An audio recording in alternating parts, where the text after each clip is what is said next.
Los incendios forestales son cada vez más comunes. Tan solo en el año del 2023 en México se registraron más de 7.600 incendios según informes de la CONAFOR. Las actividades producidas por el hombre en su mayor parte son las responsables.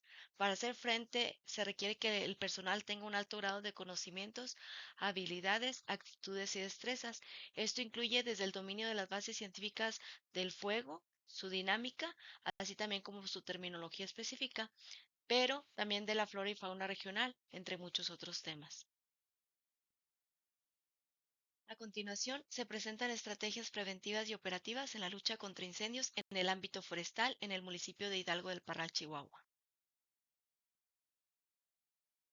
El municipio de Hidalgo del Parral, Chihuahua, se localiza aproximadamente a 222 kilómetros de la capital del estado de Chihuahua.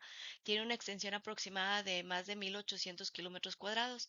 El territorio es de tipo accidentado, presentando extensiones planas y lomeríos. Los más representativos en este caso son el Cerro de la Mesa, conocido comúnmente como las antenas, el del sombrero y el de las borregas. El principal tipo de vegetación que cuenta es zacate, matorrales, pastizal, mezquital, chaparral, encinos y algunos otros árboles como eucaliptos, también arbustos que generalmente se utilizan de manera de ornamento en el área de las plazas. Las principales causas de incendio en el municipio siguen siendo por actividades antrópicas, principalmente lo que es la quema de basura que se sale de control. Esto pone en riesgo a las personas que viven cerca de donde ocurre, así como asentamientos irregulares cuyas viviendas son principalmente de cartón y madera, que son materiales combustibles.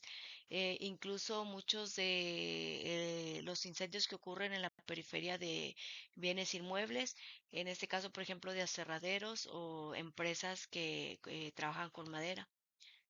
Los principales incendios que ocurren en la región son de matorrales y pastizales.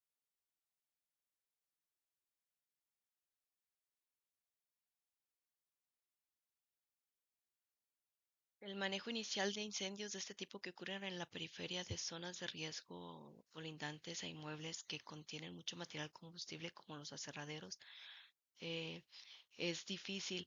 Una por el tiempo de respuesta, que aunque se trate de llegar rápido, em, no se puede controlar fácilmente debido a las condiciones climáticas que predominan en la zona, que son fuertes rachas de viento, lo que facilita que se extiendan y la otra es que se aumente el tiempo en el que se tienen que controlar y extinguir.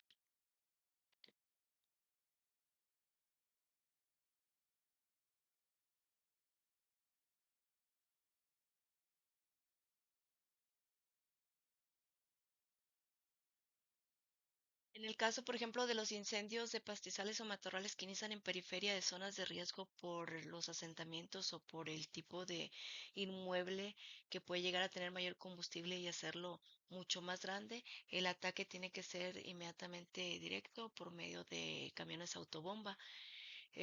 Aquí es importante el establecimiento de sistemas de comando de incidente para hacer un mejor manejo de los recursos, tanto materiales como humanos.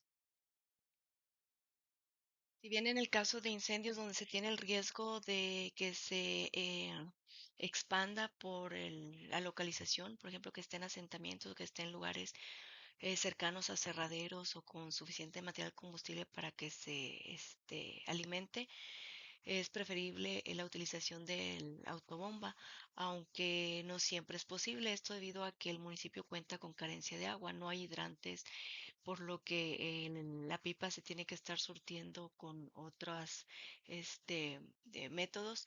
Entonces es un recurso que pues difícilmente se puede tener en su disponibilidad al 100%. El uso de herramientas manuales se utiliza generalmente en incendios donde no se tiene el riesgo de que se extiendan, sobre todo en zonas donde no hay colindancias con viviendas o con otro tipo de material combustible. Las herramientas que más se utilizan son el Polaski, el azadón y dependiendo si hay arbustos, el hacha y el machete. En algunas ocasiones la pala no se utiliza en su mayoría porque es una zona donde se tiene mucha roca, entonces no hay material disponible suficiente como para combatir. Hay ciertas áreas que sí tienen algo de tierra, pero generalmente pues el tipo de terreno es desértico, entonces no contamos con suficiente material de tierra.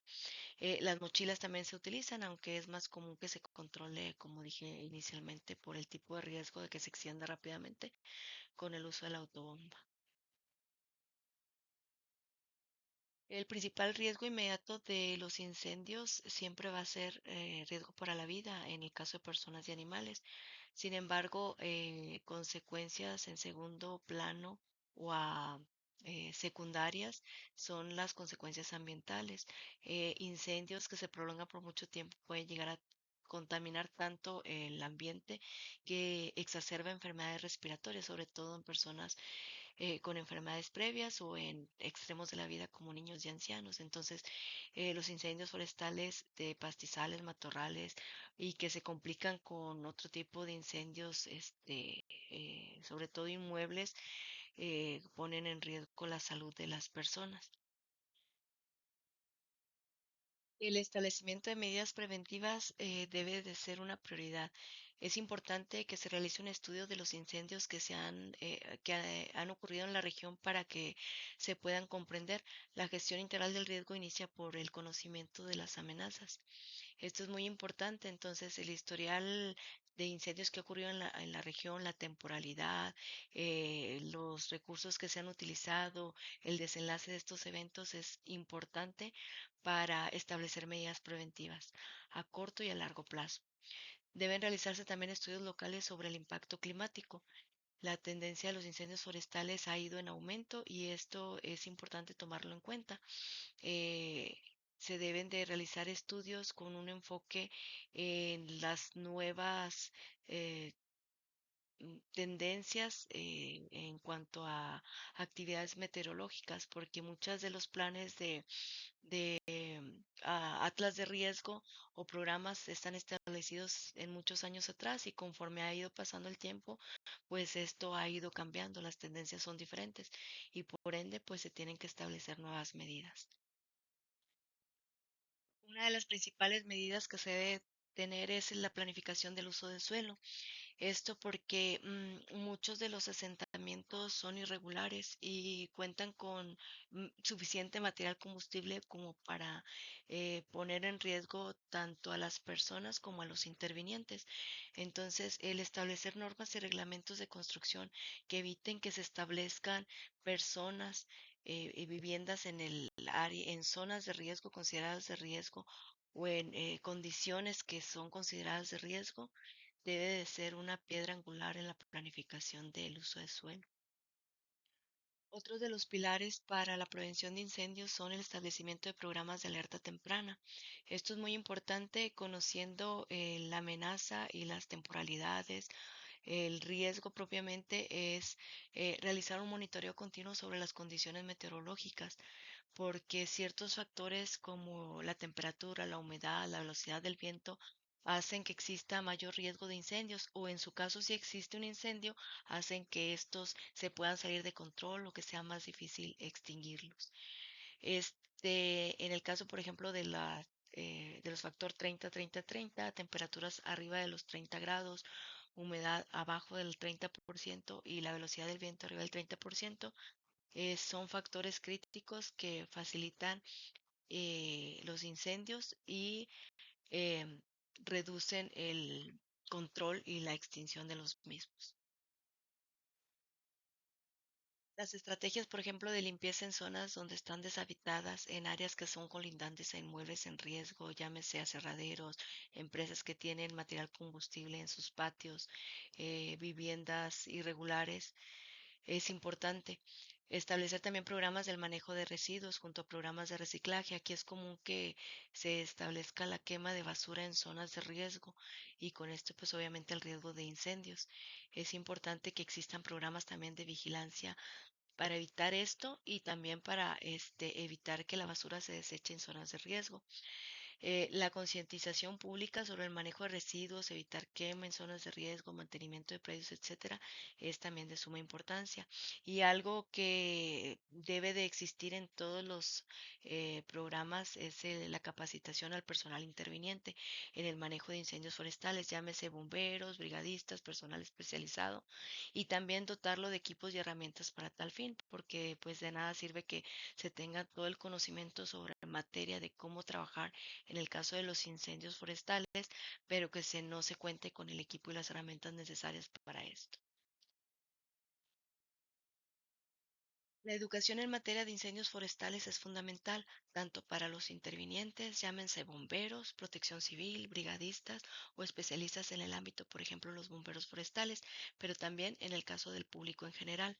Conocer las bases teóricas de los incendios forestales, como la terminología, las características de estos, las causas comunes, el impacto no solo en el medio ambiente, sino también en lo económico y a nivel social, etcétera, facilita la comprensión de la especialidad. El conocimiento sobre los tipos de vegetación y los ecosistemas regionales brinda un panorama sobre los posibles riesgos de incendios forestales. Es importante tomar en cuenta el historial de la región para establecer un panorama general sobre el riesgo de ocurrencia, así como las medidas preventivas y o de mitigación. Si bien el cambio climático ha favorecido un incremento de ocurrencia de los incendios forestales, las actividades antrópicas siguen siendo en su mayoría las responsables de que ocurran este tipo de fenómenos. Parte de las labores preventivas es la concientización pública sobre la prevención de incendios. Esta también es una labor por parte de los bomberos y de la sociedad en general. La información sobre las condiciones climatológicas antes y durante el combate de los incendios forestales es primordial tanto para las labores operativas así como para la supervivencia de los combatientes. Gracias.